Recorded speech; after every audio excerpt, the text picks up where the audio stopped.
Hello दोस्तों, स्वागत है आप सभी का साउंड टेक की एक और नई वीडियो में। आज की इस वीडियो में मैं आप सभी को बताऊंगा T030 10 ampere with 12012 2 ampere copper transformer का वाइंडिंग डेटा। तो चलिए वीडियो को शुरू करते हैं। ट्रांसफार्मर की कैलकुलेशन के लिए मैंने यूज करा 4 नंबर की कोर का। कोर के ऊपर इसके साइज लिखे हुए हैं, आप चाहे तो स्क्रीनशॉट ले सकते हैं।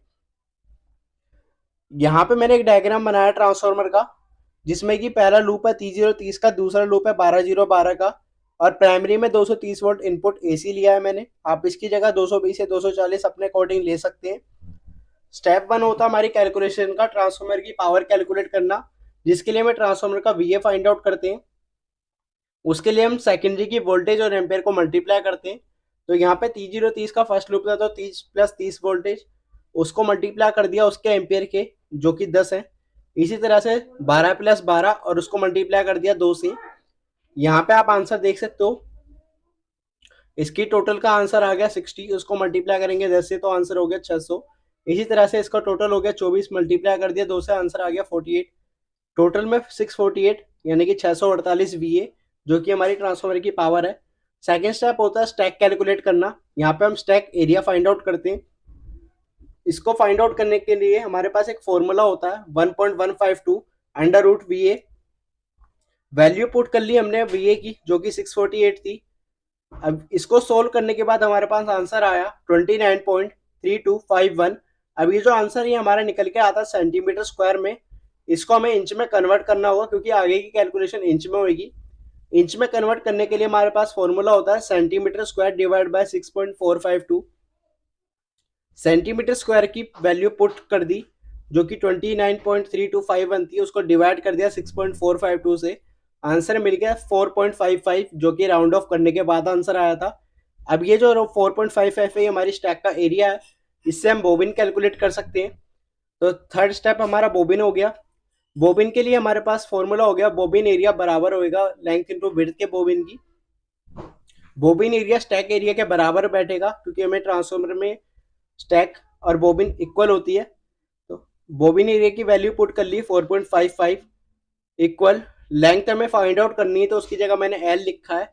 उसको मल्टीप्लाई कर देंगे विड्थ से। विड्थ आपको कोर के ऊपर मिल जाएगी, ये वाला हिस्सा हमारी विड्थ होती है, जो कि 1.5 इंच है। तो 1.5 से मल्टीप्लाई करेंगे। इसको सोल्व करने के लिए 1.5 को 4.55 के नीचे ले गए हम, वहां से हमें लेंथ पता चल जाएगी। इसको डिवाइड करने के बाद आंसर आया 3.04, यानी कि हमें 3.04 इंच की लेंथ की रिक्वायरमेंट होगी इसकी स्टैक के लिए। और विड्थ हमारी 1.5 इंच होगी, तो उसके अकॉर्डिंग मैंने बोबिन सिलेक्ट करी है 3 इंच इंटू 1.5 इंच की। अब हमें बोबिन पता चल चुकी है, तो हम टीपीवी कैलकुलेट कर सकते हैं। यानी कि फोर्थ स्टेप हमारा अब टीपीवी कैलकुलेशन बन गया। उसको फाइंड आउट करने के लिए हमें सबसे पहले पता होना चाहिए सीए, यानी कि क्रॉस सेक्शन एरिया, जो कि प्रोडक्ट होता है बोबिन का। बोबिन की वैल्यू थी 3 इंटू 1.5 इंचज। इसको सोल्व करने के बाद आंसर मिल गया 4.5, यानी कि हमारा क्रॉस सेक्शन एरिया हो गया 4.5। अब टीपीवी कैलकुलेट करने के लिए हमारे पास दो रूल होते हैं, 7.5 रूल एंड 8 रूल। 7.5 रूल हम न्यू कोर के साथ यूज करते हैं और 8 रूल पुरानी कोर के साथ। 7.5 रूल के अकॉर्डिंग हम सोल्व करेंगे। तो 7.5 को डिवाइड कर दिया क्रॉस सेक्शन एरिया से, जो कि 4.5 था। डिवाइड करने के बाद आंसर मिल गया हमें 1.67, यानी कि हमें 1.67 टन्स लगेंगे पर वोल्टेज के लिए। इससे हम अपनी वाइंडिंग कैलकुलेट कर सकते हैं। तो सेकेंडरी की फर्स्ट वाइंडिंग थी T030 के लिए, तो 30 को मल्टीप्लाई करेंगे हम 1.67 से, और इसी तरह से दूसरे भी 30 को मल्टीप्लाई करेंगे 1.67 से। आंसर निकल गया हमारे पास 50 टन प्लस 50 टन, यानी कि हमें T030 के लिए 50 प्लस 50 टन की रिक्वायरमेंट होगी। इसी तरह से S2, जो कि 12012 का था, 12012 के लिए हमें 12 को मल्टीप्लाई करना पड़ेगा 1.67 से। उसी तरह से यहाँ पे भी 12 को मल्टीप्लाई करेंगे 1.67 से। आंसर मिल गया 20 प्लस 20, यानी कि 20 प्लस 20 टन हमें लगेंगे सेकेंडरी की सेकेंड वाइंडिंग में। प्राइमरी की टोटल वाइंडिंग बैठेगी हमारी 230 वोल्ट एसी के लिए। अगर आप यहाँ पे 220 से 240 लेते हो, तो आप उससे मल्टीप्लाई करोगे। 230 को मैंने मल्टीप्लाई कर दिया 1.67 से, आंसर मेरे पास आ गया 384, यानी कि प्राइमरी में 384 टन लगेंगे। अब हमारा फिफ्थ स्टेप बन गया SWG वायर सिलेक्शन, क्योंकि हमने टोटल वाइंडिंग कैलकुलेशन कर ली है।